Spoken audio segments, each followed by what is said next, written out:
Hello student. आज का हमारा टॉपिक है liquidator final statement of account.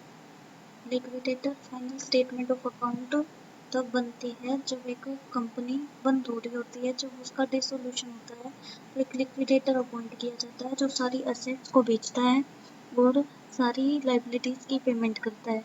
तो वो एक लिक्विडेटर की फाइनल स्टेटमेंट ऑफ अकाउंट बनाता है जिसकी डेबिट साइड में सारी रिसीट, कहाँ कहाँ से उसको पैसा आया, और पेमेंट क्रेडिट साइड में पेमेंट जहाँ जहाँ उसने पेमेंट की है।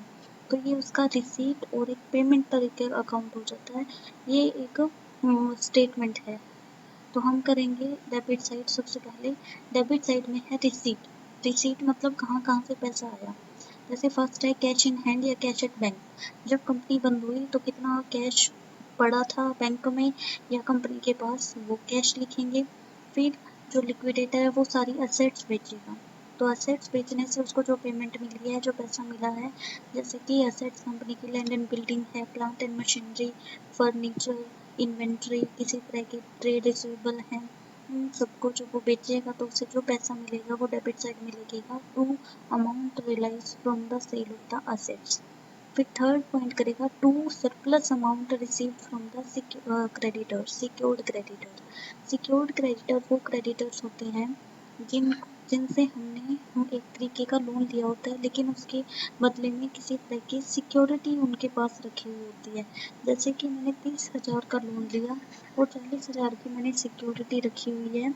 तो जब कंपनी बंद हो गई, liquidator final statement of account बनाएगा तो जो सरप्लस क्रेडिटर उस सिक्योरिटी को बेचने के बाद जो पैसा कंपनी को देंगे वो surplus amount receive from secured creditor है। जैसे कि उन्होंने सारी एसेट्स बेची, क्रेडिटर के पास थी, अपना अमाउंट जो उन्होंने दिया, जो उनका ब्याज बनता था, जो बेचने में उनका पैसा लगा, वो सारा कुछ काट के जो पैसा वापस कंपनी को दे देंगे वो surplus amount receive from secured creditor है। नेक्स्ट है to call from the share holder. अगर किसी शेयर होल्डर ने किसी तरह की कॉल नहीं दी है तो वो पैसा मंगवा लिया जाएगा, वो आ जाएगा to call from the share holder. ये है हमारी डेबिट यानी कि रिसीट साइड, कहाँ कहाँ से लिक्विडेटर पैसा इकट्ठा करेगा, कैश इन बैंक हैंड और बैंक, या अमाउंट जो असेट्स को बेचने से आया, या सरप्लस अमाउंट सिक्योर्ड क्रेडिटर से रिसीव किया, या कोल्ड शेयर होल्डर से रिसीव किया। लास्ट हम क्रेडिट साइड करेंगे, पेमेंट साइड, कि अब जो पैसा आया है वो वन बाय वन वो सीक्वेंस में पेमेंट करेगा। सीक्वेंस में पेमेंट का मतलब जो क्रेडिट साइड है वो एज इट इज चलेगी।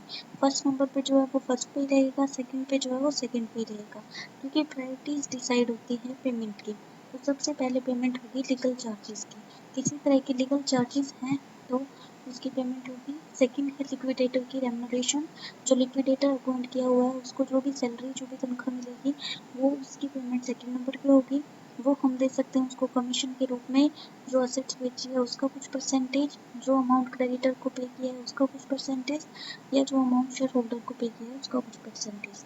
थर्ड पे है बाय लिक्विडेशन एक्सपेंसेस और कॉस्ट ऑफ वाइंडिंग अप। उस वाइंडिंग अप यानी कि कंपनी को बंद करने के जितने भी खर्चे आए हैं वो लिक्विडेशन एक्सपेंसेस की पेमेंट होगी। नेक्स्ट पेमेंट है वो है डिवेंचर होल्डर्स की। डिवेंचर होल्डर आपको पता है सिक्योर्ड क्रेडिटर होते हैं, उनकी पेमेंट होगी डिवेंचर होल्डर की। नेक्स्ट है प्रेफरेंशियल क्रेडिटर। प्रेफरेंशियल क्रेडिटर वो क्रेडिटर हैं जिनको आम क्रेडिटर के मुकाबले प्रेफरेंस, पहल है जिनको पैसे पाने की, वो प्रेफरेंशियल क्रेडिटर है। जैसे किसी तरह का गवर्नमेंट के का बकाया टैक्स है, किसी तरह का, किसी तरह की किसी एम्प्लॉय की इंश्योरेंस है, कंपनसेशन है, वो प्रेफरेंशियल क्रेडिटर्स में आएगा। फिर आएंगे अदर अनसिक्योर्ड क्रेडिटर्स, जो और सिक्योर्ड क्रेडिटर नहीं है, जो बाकी रह गए वो। और फिर प्रेफरेंस शेयर होल्डर्स हम पेमेंट करेंगे प्रेफरेंस शेयर होल्डर्स की, उनके कैपिटल को रिफंड किया जाएगा। लास्ट में इक्विटी शेयर होल्डर, जो भी पैसा बच गया फिर उसको इक्विटी शेयर होल्डर में बांट दिया जाएगा।